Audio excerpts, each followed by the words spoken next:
अस्सलाम वालेकुम। आज की वीडियो में हम करेंगे एक्सरसाइज 4B। ये है जी mathematics book 3D3 7th edition, जो न्यू एडिशन आया उस एक्सरसाइज है ये। और इसका हम करेंगे क्वेश्चन नंबर 10 करेंगे। इससे जो पिछले क्वेश्चन है पहले करवा चुकी हूँ, उसका लिंक मैं डिस्क्रिप्शन में दे दूँगी, आप वहाँ से देख लीजिएगा। और अगर अभी तक आपने मेरा चैनल सब्सक्राइब नहीं किया तो उसको सब्सक्राइब कर दीजिए और बेल आइकन को लास्ट में प्रेस कर दीजिएगा ताकि आपको न्यू आने वाली वीडियोस के बारे में पता चल सके। और जो मेरा सेकंड चैनल है जिसके बीच में मेरी कुकिंग की, क्राफ्ट्स की और रिडल्स की वीडियोस हैं, उसका लिंक भी डिस्क्रिप्शन में है, उसको भी सब्सक्राइब कर दीजिएगा। तो स्टार्ट करते हैं। क्वेश्चन नंबर 10 हमारे पास है कि simplify each of the following expressing your answer in positive index form. Answer को जो है हमने पॉजिटिव इंडेक्स फॉर्म में लिखना है, यानी कि पावर जो होगी ना हमारे पास वो पॉजिटिव ही होनी चाहिए, इन्हें क्वेश्चन में मेंशन कर दिया है। तो सोल्यूशन स्टार्ट करते हैं। इसका फर्स्ट पार्ट है वो ए पार्ट है, तो सोल्यूशन स्टार्ट करते हैं। तो क्वेश्चन है जी हमारे पास के square root of A multiply by cube root of A. तो स्क्वायर रूट जो होता है इसको हम लिख सकते हैं ना 1/2 के इक्वल। तो मैं इधर लिख दूंगी कि ए की पावर जो है मेरे पास हो जाएगी 1/2 मल्टीप्लाई बाय ए की पावर क्यूब रूट किसके इक्वल होता है 1/3 के इक्वल। बेस सेम है यानी कि क्या होगा, पावर्स ऐड हो जाएंगी। तो मैं यहाँ पे लिखूंगी ए की पावर 1/2 प्लस 1/3। तो यहाँ पे मेरे पास बेस सेम थी, जैसे पावर्स को ऐड कर दिया है। अब इसको आगे फर्दर सॉल्व करने के लिए हमें क्या करना पड़ेगा, इसका डिनोमिनेटर, इन दोनों जो पावर्स हैं इनका डिनोमिनेटर हमने सेम करना है। तो इसको सेम करने के लिए हम क्या करेंगे, इसको ऊपर नीचे 2 से मल्टीप्लाई कर देंगे और इसको ऊपर नीचे किससे मल्टीप्लाई कर देंगे, 3 से मल्टीप्लाई कर देंगे। ठीक है, ऑपोजिट डिनोमिनेटर से मल्टीप्लाई कर दिया मैंने, न्यूमरेटर को भी डिनोमिनेटर को भी। तो यहाँ पे मेरे पास आ जाएगा ए की पावर 3 1 3 डिवाइडेड बाय 3 2 6 प्लस मेरे पास क्या आ जाएगा, इस प्लस को ऊपर होना चाहिए था, इसको यहाँ से कट करके ये लिख देती हूँ मैं प्लस। ठीक है, प्लस 2 1 2 डिवाइडेड बाय 3 2 6। ठीक है, अब डिनोमिनेटर दोनों का 6 हो गया मेरे पास। तो मैं यहाँ पे लिख दूंगी, एक दफ़ा ही 6 लिख दूंगी, यानी कि ए की पावर 6 और ऊपर क्या आ जाएगा 3 + 2 5, यानी कि ए की पावर मेरे पास क्या आ गया 5/6।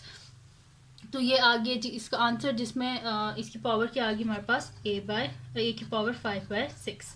तो यहाँ पे इसका ए पार्ट सॉल्व हो गया हमारे पास। अब करते हैं इसका नेक्स्ट पार्ट जो कि हमारे पास है जी इसका बी पार्ट।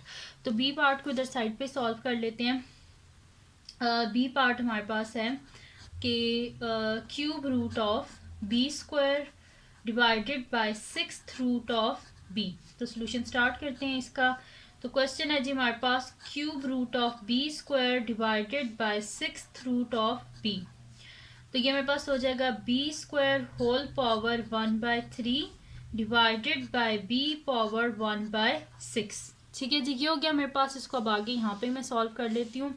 तो ये मेरे पास हो जाएगा कि इज इक्वल्स टू, इसको डिवाइड में भी लिख देते हैं, ये इस तरह हो जाएगा 2 1 2। तो b की पावर 2/3 डिवाइडेड बाय b की पावर 1/6। तो मैं यहाँ पे लिखती हूँ कि b की पावर 2/3 डिवाइड है, तो मैं इसको ऐसे लिख देती हूँ डिवाइडेड बाय b पावर 1/6। ठीक है, ऐसे हो गया मेरे पास।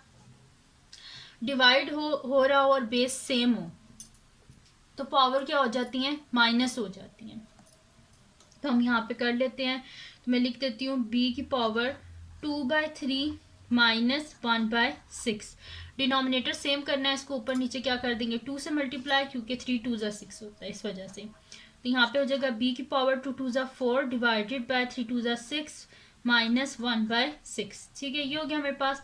अब बेस सेम है तो इसको हम इस तरह लिख देंगे कि b की power 6 divided by 4 minus 1 divided by 6। तो 4 - 1 क्या हो जाएगा 3 हो जाएगा। तो b की पावर 3/6, तो 3 1 3 3 2 6, यानी कि b की पावर 1/2। ठीक है, तो ये आ गया मेरे पास इसका आंसर b पावर 1/2। और यहाँ पे इसका जो सेकंड पार्ट है वो भी सॉल्व हो गया।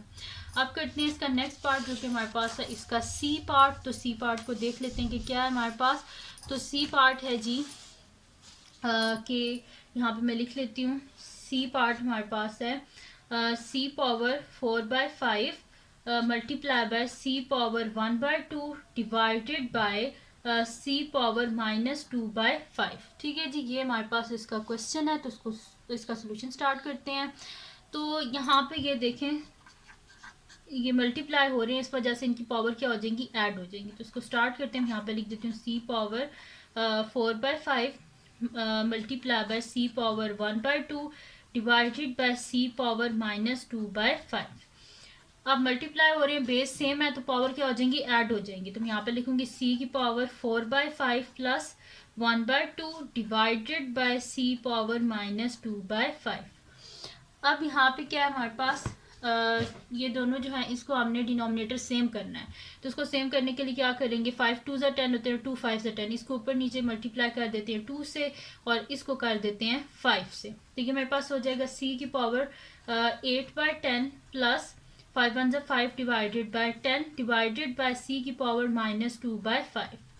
अब डिनोमिनेटर सेम हो गया है तो मेरे पास नीचे आ जाएगा 10 और 8 प्लस 5 मेरे पास क्या हो जाएगा 13 और divided by c power -2/5। Divide हो रहा है यानी कि पावर क्या हो जाएगी हमारे पास, माइनस हो जाएगी यहाँ पे, ठीक है।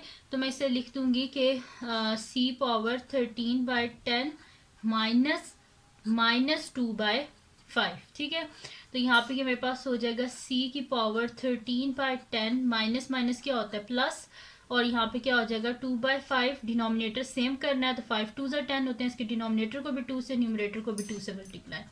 तो c पावर 13/10 प्लस 2 2 ज़ा 4 डिवाइडेड बाय यहाँ पे मेरे पास क्या हो जाएगा 5 2 ज़ा 10। डिनोमिनेटर सेम है पावर का तो डिवाइडेड बाय 10 और 13 प्लस 4 क्या होता है 17, ठीक है।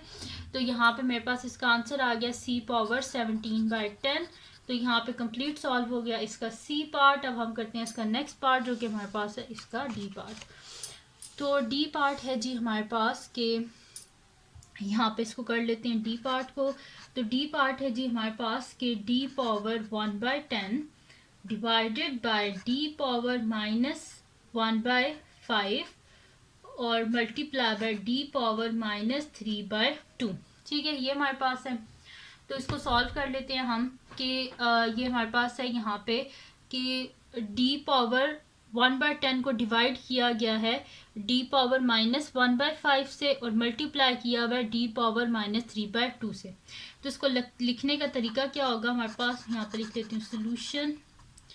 तो इसको हम लिखेंगे इस तरह कि यहाँ पे मैं लिख दूंगी कि d power 1/10 multiply by d power -3/2 और इसको डिवाइड, देखिए यहाँ पे क्या लिखा हुआ है d पावर 1/10, इसको किससे डिवाइड किया गया d पावर -1/5 से, यानी कि ये कहाँ पे आएगा डिनोमिनेटर में, डिवाइडेड बाय -1/5 और मल्टीप्लाई बाय d पावर -3/2, ठीक है। अब क्या कर लेते हैं, इन दोनों की बेस सेम है यानी कि पावर क्या हो जाएंगी, ऐड हो जाएंगी। तो मैं यहाँ पे लिख देती हूँ d पावर 1/10 प्लस यहाँ पे क्या हो जाएगा -3/2, ठीक है। तो नेक्स्ट स्टेप में प्लस माइनस वो मैं कर लूँगी। अभी क्या कर लेते हैं, यहाँ पर डिनोमिनेटर सेम कर लेते हैं, यहाँ पे 10 है तो यहाँ पे भी हमने 10 बनाना है, इसको ऊपर नीचे क्या कर लेते हैं 5 से मल्टीप्लाई डिवाइडेड बाय d की पावर -1/5।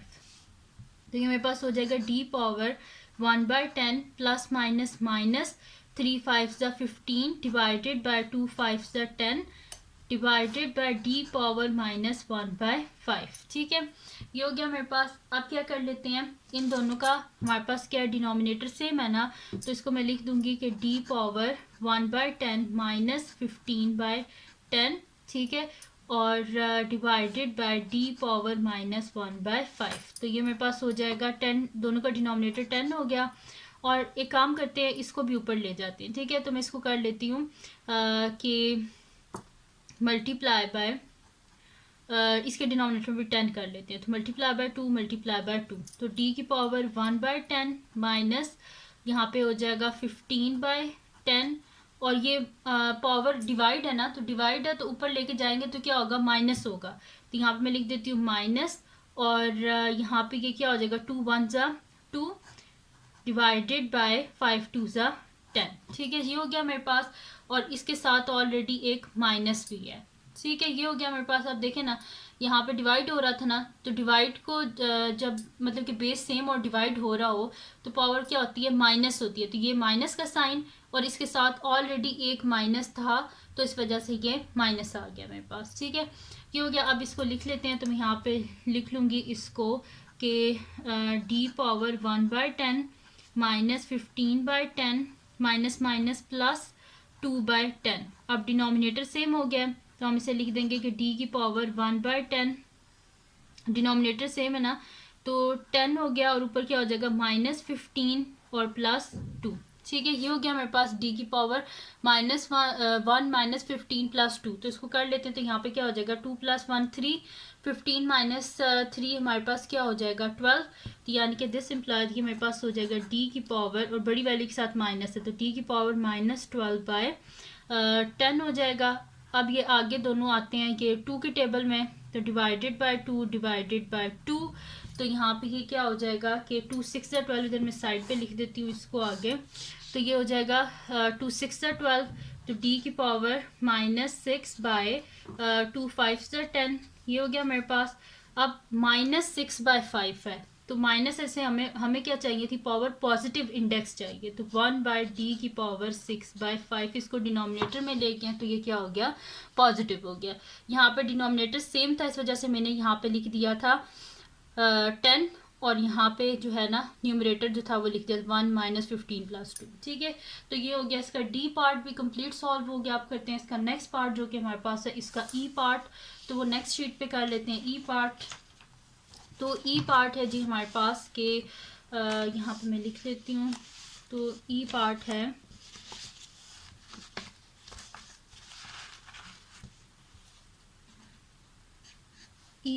जी ई पावर -3f⁴ होल पावर 1/2। ठीक है जी, ये हमारे पास है। इसका सोल्यूशन स्टार्ट करते हैं, तो ये मेरे पास हो जाएगा यहाँ पे। इसको बस पावर को जो है ना वो अंदर हमने क्या करना है, मल्टीप्लाई कर देना है, और e की पावर यहाँ पे मैंने लिखा नहीं है -1/2 है। तो सोल्यूशन स्टार्ट करते हैं। e power -3f⁴ whole power -1/2 -1/2, इस वजह से हमें इसे डिनोमिनेटर में लेके जाना पड़ेगा, क्योंकि क्वेश्चन मैंने बोला कि पॉजिटिव इंडेक्स होना चाहिए। ठीक है, यानी कि पॉजिटिव पावर्स। तो 1 divided by e power -3f⁴ whole power क्या हो जाएगी 1/2, क्योंकि अब हम इसे डिनोमिनेटर में ले आए तो पावर क्या हो जाएगी अब पॉजिटिव।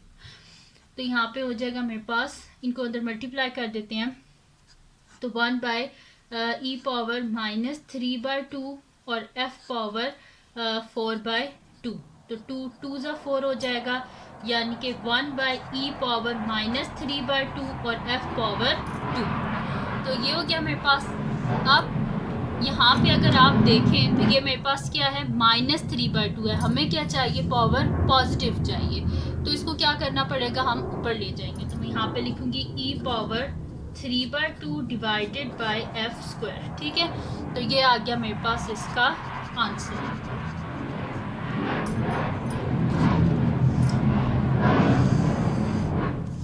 अब कर लेते हैं यहाँ पे इसका नेक्स्ट पार्ट, साइड पे कर लेते हैं। नेक्स्ट पार्ट है इसका f पार्ट हमारे पास है, और वो है जी के g पावर 2/3 और h पावर -4/5 होल पावर 3/2।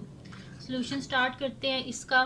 तो इसको अंदर मल्टीप्लाई बस कर देना है हमने, तो यहाँ पे लिखूंगी g power 2/3 h power -4/5 whole power 3/2। तो g power 2/3 multiply by 3/2 h power -4/5 multiply by 3/2। 2 1 ज़ा 2, 2 2 ज़ा 4, 2 और 2 कैंसिल आउट, 3 और 3 कैंसिल आउट। ठीक है, यानी कि क्या बच गया g पावर 1, और h की पावर क्या हमारे पास हो गया यहाँ पे -2/5। ठीक है, अब हमें इंडेक्स क्या चाहिए यहाँ पे पॉजिटिव चाहिए। ठीक है, और ये मल्टीप्लाई बाय 3/1 भी है यहाँ पे। ठीक है, ये हो गया मेरे पास। तो ये हो जाएगा g इंटू एच पावर -2 3 ज़ा 6/5 1 ज़ा 5। तो इसको हम कर देंगे g divided by h power 6/5, इसको डिनोमिनेटर में ले गए ताकि जो हमारे पास पावर है वो क्या हो जाए पॉजिटिव हो जाए। तो ये आ गया इसका आंसर, और यहाँ पे कंप्लीट सॉल्व हो गया हमारे पास क्वेश्चन नंबर 10 एक्सरसाइज 4B का। तो ये थी जी आज की वीडियो जिसमें मैंने आपको करवाया है एक्सरसाइज 4B का क्वेश्चन नंबर मतलब क्वेश्चन नंबर 10 के सारे पार्ट्स मैंने आपको करवाए हैं। तो अगर ये वीडियो आपको पसंद आई हो तो उसको लाइक कीजिएगा, मेरे चैनल को सब्सक्राइब कीजिएगा और बेल आइकन को लाजमी प्रेस कर दीजिएगा ताकि आपको न्यू आने वाली वीडियोस के बारे में पता चल सके। और जो मेरे सेकंड चैनल है जिसके बीच में मेरी कुकिंग की, क्राफ्ट्स की, रीडर्स की वीडियोज़ हैं उसको भी सब्सक्राइब कर दीजिएगा। और जो मेरी बहन का चैनल है उसका लिंक भी मैं डिस्क्रिप्शन में दे दूँगी, उसको भी सब्सक्राइब कर दीजिएगा। और अपनी दुआओं में लाजमी याद रखिएगा। अल्लाह हाफिज़।